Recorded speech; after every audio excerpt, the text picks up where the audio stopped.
Ya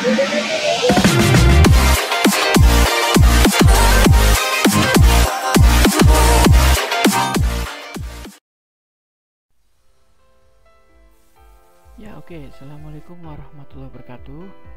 Di video kita kali ini kita akan membahas materi statistika pendidikan tentang analisis regresi linear sederhana. Oke, kita mulai dari kasusnya terlebih dahulu. Oke, ini adalah salah satu kasus dari regresi linear sederhana. Silakan Anda bisa pause videonya, kemudian Anda pahami permasalahannya. Oke, di video ini akan ada penelitian tentang mencari pengaruh antara motivasi belajar terhadap IQ siswa. Jika kita bandingkan dengan video sebelumnya yaitu analisis korelasi, maka korelasi itu hanya mencari hubungan. Sedangkan kalau regresi itu adalah untuk mencari pengaruh. Nah, kalau hubungan ya berarti ada dua variabel, kemudian berhubungan atau tidak, udah gitu aja. Sedangkan kalau pengaruh itu berarti ada variabel yang mempengaruhi dan ada variabel yang dipengaruhi. Ya, variabel yang mempengaruhi nanti kita simbolkan dengan simbol X ya, yang kita sebut sebagai variabel bebas atau variabel independen. Kemudian variabel yang dipengaruhi itu adalah kita simbolkan dengan simbol Y, yaitu variabel dependen ya. Oke, di kasus ini yang merupakan variabel bebas atau variabel independennya adalah motivasi. Kemudian yang menjadi variabel dependennya adalah IQ siswa. Oke, kita akan analisis terlebih dahulu ya data kita seperti ini ya. Oke, seperti biasa kita setting dulu di variable view. Kita baris yang pertama kita masukkan X dan di baris yang kedua itu Y. Jangan lupa ya desimalnya dibuat 0 ya biar tidak ada komanya ya. Oke, data kita itu kita masukkan ke SPSS langsung. Ya, seperti biasa saya tidak bisa langsung copy ke SPSS, maka saya harus copy dulu ke Excel, kemudian saya paste nanti akan ke SPSS. Oke, sudah saya kopikan. Oke, dua data ini saya copy kemudian saya paste di SPSS. Oke, sudah kepaste. Jangan sampai kebalik antara variabel X dan Y ya. Tadi di kasus kita adalah motivasi sebagai variabel X karena variabel yang mempengaruhi atau variabel bebasnya, dan IQ siswa variabel Y. Berarti di sini juga sama. IQ siswa di Y, kemudian variabel bebasnya motivasi siswa ada di X. Oke, yang pertama yang akan kita lakukan adalah uji normalitas. Uji normalitas ini agak berbeda dengan uji yang lain, uji yang video sebelumnya. Uji normalitas yang akan kita uji adalah residualnya, residual dari model regresi ini.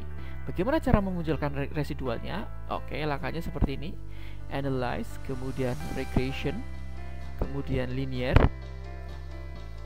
X kita masukkan ke independent, Y kita masukkan ke dependent, kemudian kita klik save, kemudian kita centang di unstandarized ketika di kolom residual. Jadi di kolom residual kita centang di unstandarized, kemudian kita continue, kemudian oke, kalau sudah muncul seperti ini kita belum mau membaca output dari tabel kita.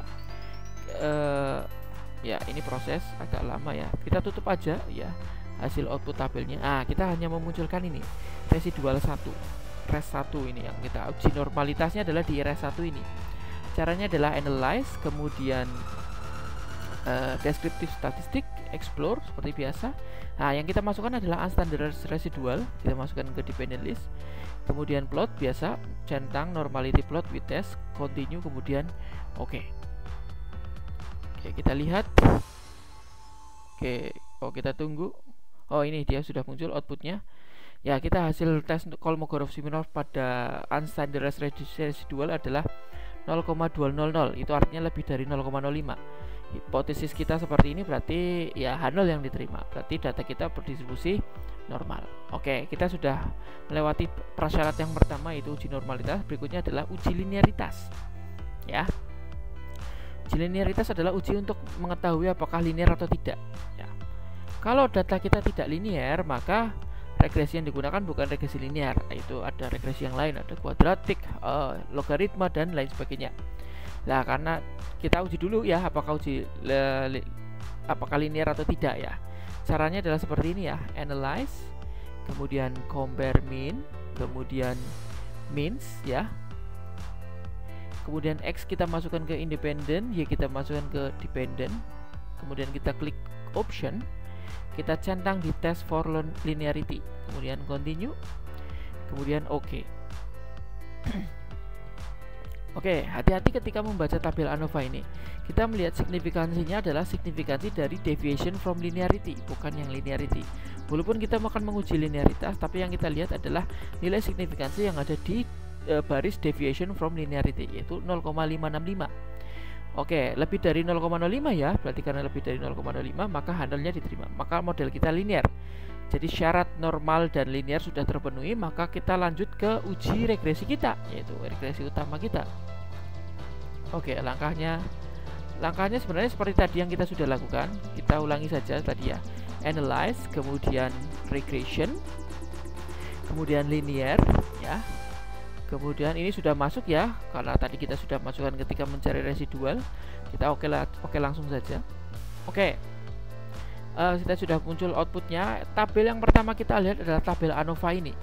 Tabel ANOVA ini akan melihat keberartian koefisien regresi kita ya. Apakah beta sama dengan 0 atau beta tidak sama dengan 0. Apa itu? Ya beta kita anggap sebagai pengaruh aja. Ya, kalau pengaruhnya sama dengan 0 berarti tidak ada pengaruh kan? Kalau betanya tidak sama dengan 0 berarti ada pengaruh, yaitu pengaruh positif maupun pengaruh negatif. Nah, ini dilihat dari tabel ANOVA. Oke, lihat nilai signifikansi kita yaitu adalah 0,000, artinya kurang dari 0,05. Artinya ketika kurang dari 0,05 berarti H1 yang diterima. H1-nya apa? H1-nya adalah beta tidak sama dengan 0. Yaitu intinya adalah ada pengaruh antara variabel X terhadap Y. Jadi ada pengaruhnya nih antara variabel X terhadap Y. Oke, ada pengaruh. Nah, apa ini beta? Nah, saya akan jelaskan ke slide berikutnya. Ya, di sini inti dari analisis regresi adalah mencari persamaan regresi. Ya, persamaan regresi itu adalah persamaan yang akan memprediksi nilai Y dari nilai X tertentu. Ya, ini seperti ini. Jadi, kalau selama ini kan kita penelitian, yang kita teliti kan sampelnya. Lah, persamaan regresi ini ada persamaan regresi pada populasinya, yaitu Y sama dengan alpha plus beta X plus error ya, plus error. Nah, ini adalah persamaan regresi pada populasinya. Seperti ini. Ya. Tetapi karena kita hanya penelitiannya pada sampel, maka kita hanya bisa menemukan persamaan yang ada di sampel, yaitu adalah Y topi sama dengan A plus BX. Kita hanya bisa mengestimasi pada persamaan sampelnya. Jadi persamaan estimasi ini merupakan persamaan yang merepresentasikan dari persamaan populasinya ya. Jadi yang kita temukan persamaan yang ada di sampel, tapi persamaan sampel ini kita bisa gunakan untuk merepresentasikan persamaan yang ada di populasi ini. Ya, intinya seperti itu. Ya. Tapi sebelumnya harus dijamin dulu bahwa betanya itu tidak sama dengan 0. Tapi kalau betanya sama dengan 0 kan berarti kan tidak ada regresinya ya. Berarti X-nya ini tidak berfungsi di sini. Oke, jadi dijamin dulu keberartian koefisien regresi. Jadi kalau regresinya sudah benar, betanya tidak sama dengan 0, maka kita dapatkan persamaan regresi yang untuk menaksir nilai Y dari nilai X. Nah, ini lihatnya dari mana? Ini kita lihat dari tabel koefisien yang di bawah ini. Ya, nilai yang di atas ini ya, nilai B yang di atas ini konstan, yaitu adalah nilai A. Kemudian nilai yang di bawah ini itu adalah nilai B kecil. Jadi ketika kita masukkan ke sini ya, tadi kita ketemukan nilai A kita adalah 93,85 ya. Kemudian nilai B kita itu adalah 1,287. Ya, mohon maaf ini ada kesalahan di PowerPoint-nya, 93,85 dan 1, berapa tadi? 1,287. Oke, 1,287. Oh, yang ini cuma dibulatkan ya. Oke, jadi persamaan regresinya kita dapat seperti ini. Ini adalah persamaan sampel yang kita bisa gunakan untuk mewakili persamaan populasinya. Y topi sama dengan 93,85 plus 1,287 X. Nah, ini adalah persamaan regresinya ya. Oke, dari persamaan ini masih salah ya, saya ganti. Oke, dari persamaan ini apa yang kita dapat ya? Oke, bentar, ini saya ganti lagi karena tadi agak salah.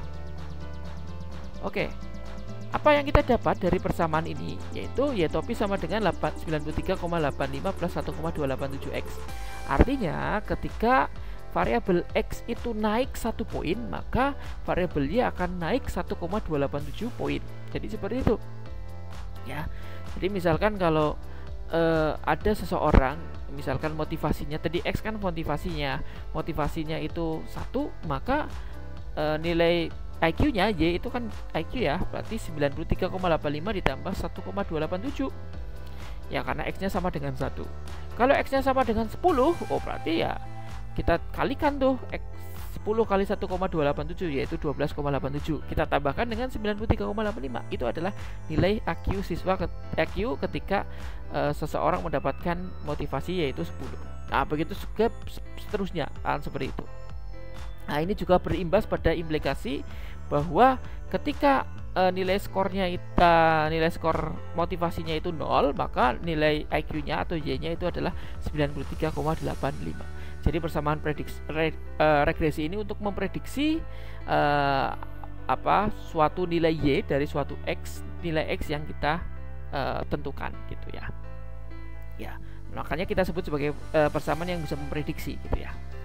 Oke, kemudian terakhir yang bisa dilihat dari analisis regresi ini adalah ini nilai R square kita 0,477. Atau kalau kita bulat menjadikan persen berarti 47,7%. Artinya apa? Artinya adalah kuat pengaruh antara variabel X terhadap Y itu adalah 47,7%. Masih bisa dipengaruhi oleh variabel-variabel yang lain. Oke, gitu saja yang bisa saya sampaikan dalam video kita kali ini, yaitu tentang analisis regresi linear sederhana. Silakan Anda kalau ada yang punya pertanyaan atau apa, bisa tulis di kolom komentar di bawah. Kalau Anda suka dengan video ini silahkan like ya, dan jangan lupa bagikan ke teman-teman Anda yang luas yang membutuhkan video ini. Dan yang paling penting adalah subscribe channel YouTube ini biar semakin berkembang. Oke, gitu saja yang bisa saya sampaikan di video kita hari ini. Sampai jumpa di video selanjutnya. Terima kasih. Assalamualaikum warahmatullahi wabarakatuh.